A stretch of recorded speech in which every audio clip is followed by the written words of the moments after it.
Now we are coming to the next, I would say, use case. It's my plant. I will take you on the journey. It's a use case that we realized. My plant, I'm located in Schwabmünchen. It's in the south of Germany, and I think we are in a situation that many other companies will be in future, because there will be a big change in the industry, big change in the products, and I will let you show what we have done and how we solve this issue. So AMS, Osram, yeah, I believe you know Osram, but AMS, nobody knows. It's a small Austrian company, yeah, and so something happens, and we call it agile, because the smaller company bought the bigger company. Yeah? So somehow Osram was too slow, and so AMS just bought Osram. Yeah? And when you have a look, we are now 24,000 employees, so still a quite large company. What we are doing, we are not only building, light bulbs that you know from the past. We are in the field of sensing, illumination, and visualization. So everything, what's related to that topic, we are building. So might be there is an opportunity that we build up this beamer or whatever, or at least the light source. So these are the fields where we are. And coming to my plant, I would say it's quite an old plant. So we built up the plant 1961, so it's older than me. This plant is built up to produce pre-materials for the lighting industry. So we built metal, tungsten and molybdenum. So that is necessary, I would say, quite for the old industry. But nevertheless, you still need this material. Then we have the chemical part where we produce the phosphor. Phosphor is necessary for the light tubes, so that that's the white powder inside of the light tube to convert invisible light into the white light. And as well, the iPhone, when you turn the iPhone and you look on the LED, normally you have a blue LED, but nobody would like to get a blue light. So everybody would have a white light, and therefore the conversion from blue light into white light, that's also done by the phosphor. And last but not least, the last technology is the platelet production that we have in my plant. It's in the clean room area where we include the phosphor into a ceramic. So we have the LED, and you put this ceramic on that blue LED, and then you finally have a white light. So, but what's happened in my plant? So in the past we produced over 4,000 tons of phosphor, and nobody would like to get this phosphor anymore, so I only produce 4 tons of LED phosphor. So you can imagine that's quite a big change. So we reduced it a lot, and therefore the change is quite heavy. We also have a change in the lifetime of our products. Everybody knows the light bulb. So Osram was used to produce that light bulb 100 years. So you can imagine you install it once and you can improve it. But nowadays we got a customer, he tells us what he requests. We have to build it, and after that nobody needs it anymore. So you can imagine that we have to transfer the whole production area and the way of thinking, the way how we work, completely different. So I just only bring in the way it's called agile. We already heard it yesterday. So we have to transfer the whole production in that direction. So it's a massive change. So when you have such a massive change, you have to communicate to the employees, because they are doing the products. And I like this picture a lot, because I use them to tell them that there is a need for a change. I told them we are the fish and the water is, they are our products. Yeah, we have to do a change. And they told me, no, Mr. Hild, we can stay in the first class because this is more nice. We don't jump to the next one. And I thought, okay, there is an error in the picture. Yeah, for sure, because there is a crack, and if I don't change, we will stay in the first class and the water will run out and we will die. So, and that was a clear communication to the employees. So if we don't change, you will die. So it's absolutely clear, and there is a need for the change. And I think that was the energy for our strategy for the change. When you do such a big change with over 300, in the past it was almost 500 employees, you need a strategy. The strategy was clearly, structured in the lean approach. So I'm absolutely convinced about lean. At first, make everything clean, make sure that the processes are stable and have no waste, and then finally go for digitalization. Yeah, and that's the pyramid. And nowadays, because we also use a lot of energy, for sure, we are looking that we reduce the energy consumption in our plant. So that's the strategy. The lean toolbox that you might know, it is not a toolbox and you just grab out whatever you would like. I think there is a hierarchical approach. So you start with an Hoshin process and go down finally to the shop floor management to communicate to the employees. And communication is very important, and we also heard it yesterday. The digitalization tool that we install, it's necessary to make the work more easy. But if you do that, the employees are afraid to lose their job, and therefore you have to communicate the whole time. So in my plant, I would say I just do communication, what we are doing, and therefore this lean supports the transformation job. But coming to digitalization, I'm very lucky that I studied electrical engineering, so it was somehow, I think, a profession that helped me to support that process for change. We structured the digitalization process in 5 pillars. It's very easy. The first thing is the mindset, that we need the employees to support that. The second one, it's not very difficult. When you have a plant from 1961, you just throw out the old PLCs and you install a new one, and it's much better. So you have a much precise process. Then finally, you go for traceability. I will explain it a little bit deeper later. I think this is the backbone of every digitalization process, to use the data, finally to optimize the process. And last but not least, you go for big data, because when you have the data, you would like to make more out of it. So that's the 5 pillars. If you ask, and what is with advanced data? When I started at Osram, I learned always the topic, I need more data. So this is always, so when you are finished, you can start from the beginning, because then you can install an additional sensor, because data are never enough. So you have to install more and more. So in total, it is necessary to get all the data from the different machines I would say, to one central station. At first, we throwed out the old PLCs to install the modern art. We connected them with the Ethernet to get all the data. I think that's quite easy. But when you can imagine that I have over 100 machines and you install 1,000 euro, you get for 1,000 euro nothing. But in total, it costs a lot of money, so it's very difficult for such a plant. What we did, we installed this equipment on the machines, and we took care that we had a traceability system. But traceability system does mean, in my plant, we have a process, over 60 process steps from the beginning down to the very end. We start with a powder. We go down to a rod where we have to grave in the label, because we heat up this rod over 3,000 degrees of Celsius, so you cannot stick on a label because it will disappear.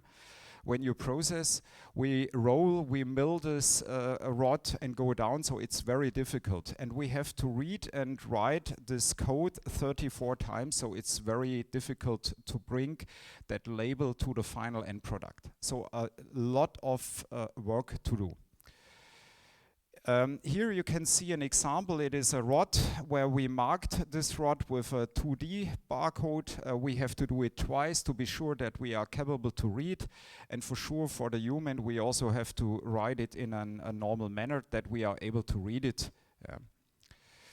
After we installed it, the amount of data has increased dramatically. So I think it was really a big journey, because now the hard drives filled up very easily. So we have to take care about this amount of data. What you can see is that the visibility of each process was now much better. In the past, we had a the life cycle of a product. On the left side, it was just a few steps that we controlled, and nowadays, we know each specific step. We know the step, we can collect the data about the process parameters and the quality parameters. So it's really precise and very detailed.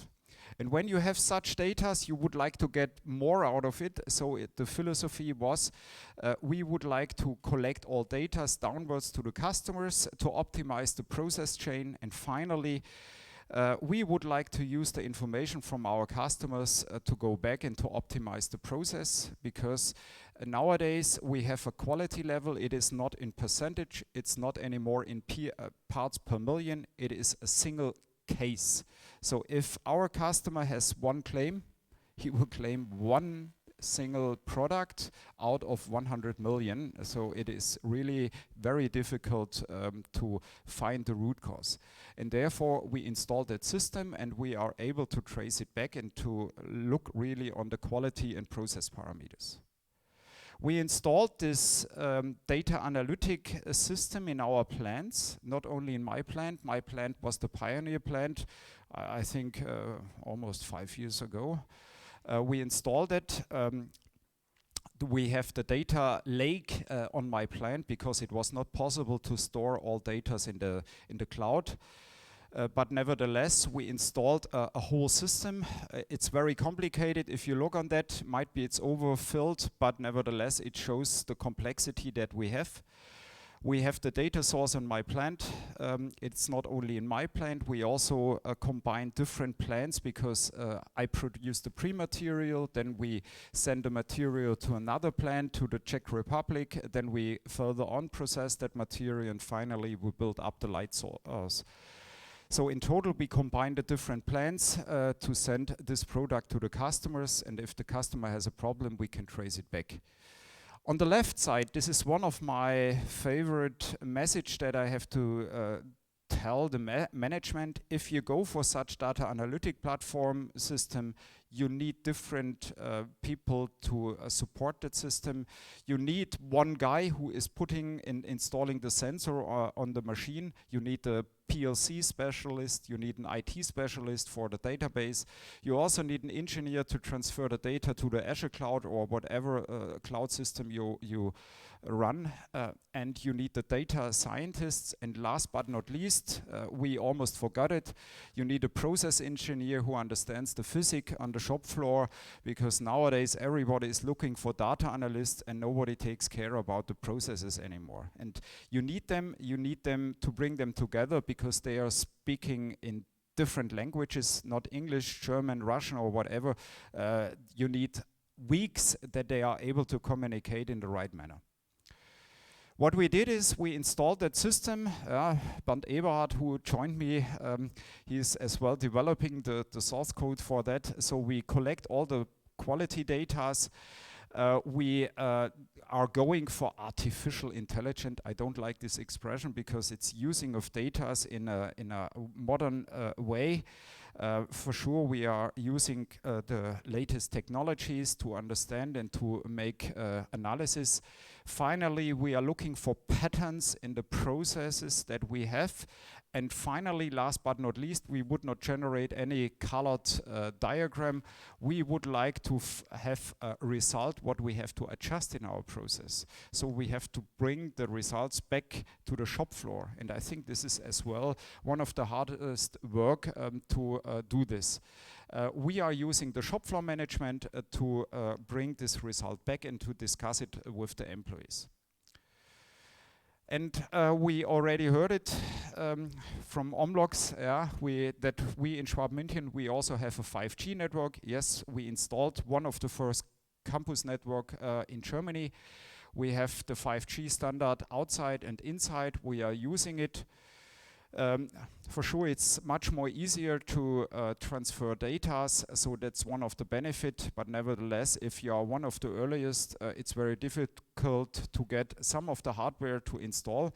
But we are, I would say, was ahead of the wave. We are now on the wave, and we are looking how it will be developed.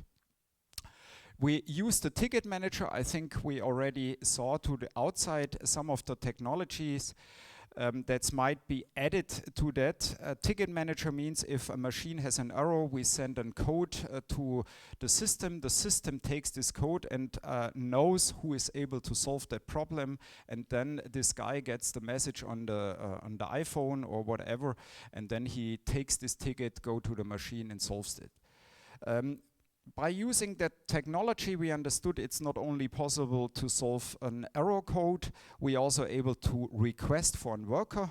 So we now send exactly the employees to the place where we needed to reduce the lead time. So this helps us on that manner. And as well, when we go for artificial intelligence, we are looking for deviation in the process. So the machine tells us now, please come, I have a problem because I'm not in the range that you expect.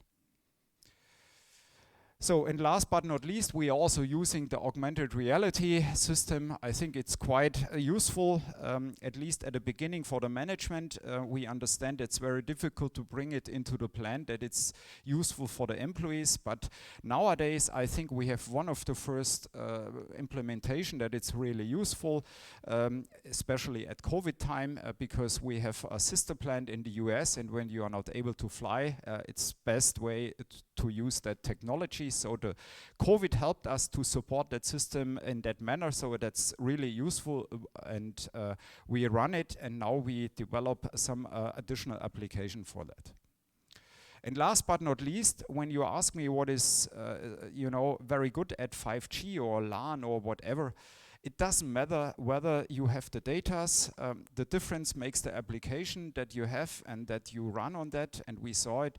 There are many applications that helps the employees, but because finally it is not the manner how you transfer the data from one place to another place. You need an application that supports the employees on the shop floor.